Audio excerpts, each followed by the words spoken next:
Bahan-bahan yang digunakan untuk membuat adonan roti adalah tepung terigu, margarin, ragi roti, garam, gula pasir, telur, susu cair,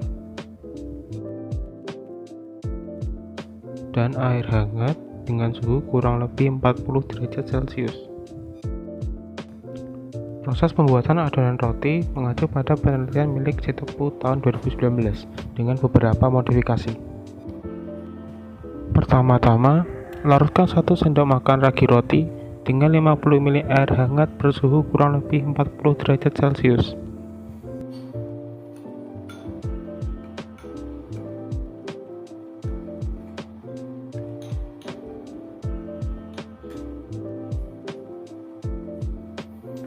Kedua, siapkan wadah, lalu campurkan margarin 80 gram dengan 125 gram gula pasir,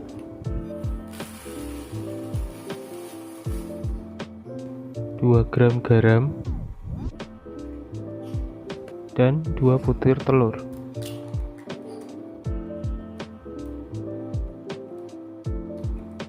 Kemudian aduk hingga semuanya tercampur. Tambahkan tepung terigu 500 gram sedikit demi sedikit sembari diaduk.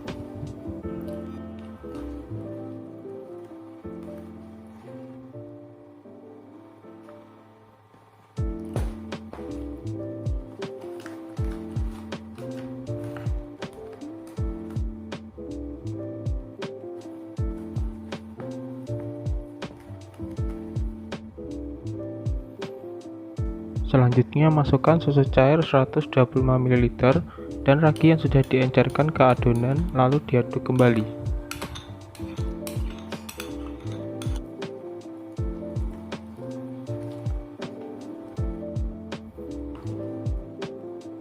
Jika belum kalis, tambahkan lagi tepung terigu sedikit demi sedikit hingga adonan menjadi kalis.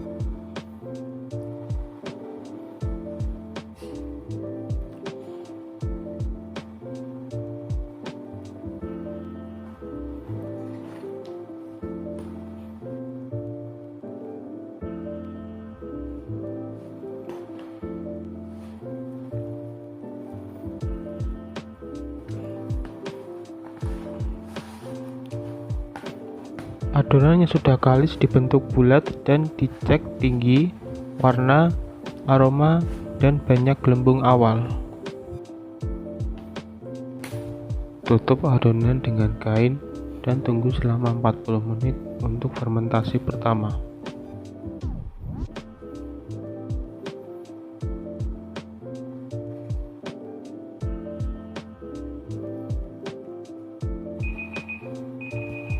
Setelah 40 menit, buka tutup kain, lalu adonan diuleni lagi.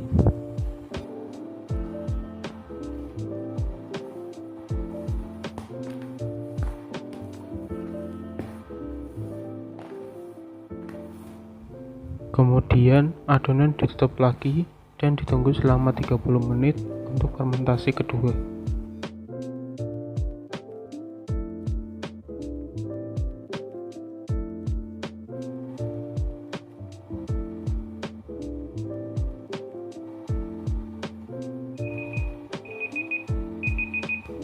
Setelah 30 menit, buka tutup kain dan adonan diuleni lagi.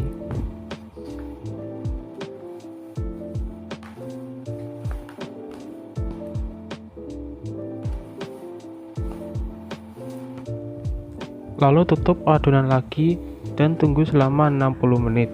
Waktu untuk fermentasi ketiga ini mengacu pada penelitian Jannah et al. Tahun 2018. Setelah 60 menit, lakukan pengecekan tinggi, warna, aroma, dan banyak gelembung akhir.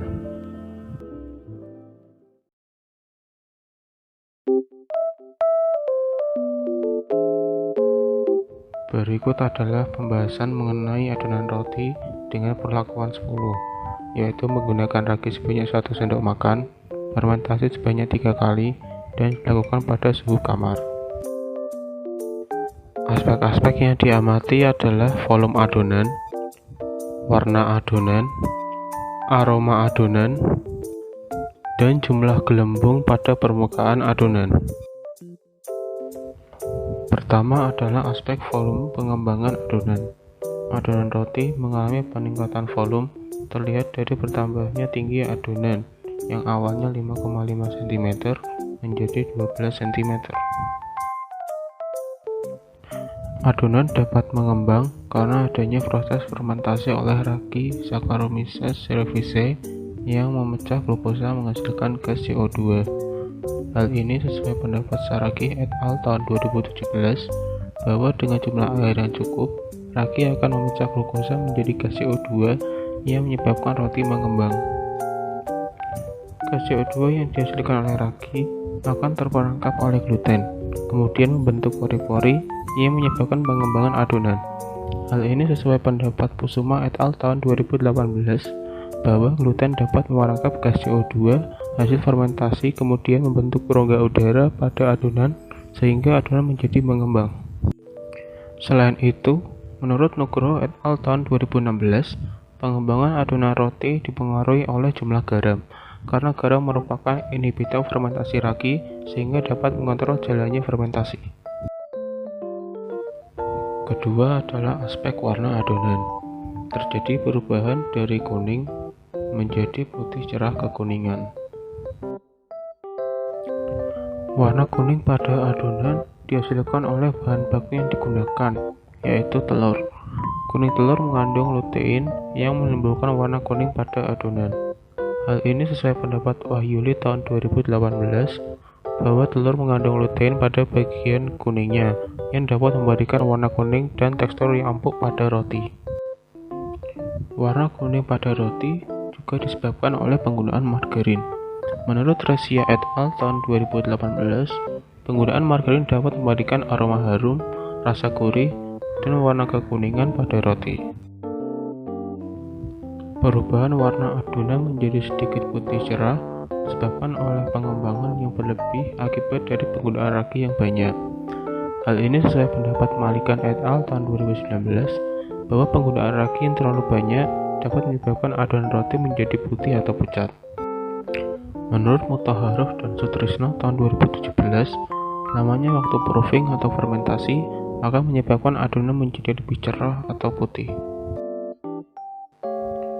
Ketiga adalah aspek aroma adonan.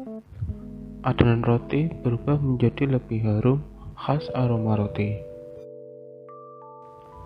Aroma ini disebabkan oleh adanya komponen-komponen yang dihasilkan oleh ragi selama fermentasi, seperti asam dan aldehid. Hal ini sesuai pendapat Dwi dan Rosida tahun 2014 bahwa ragi mengubah gula menjadi CO2 dan senyawa-senyawa yang memberi aroma pada adonan roti, yaitu asam asetat, aldehid, dan ester, serta dextrin yang merupakan hasil perombakan pati.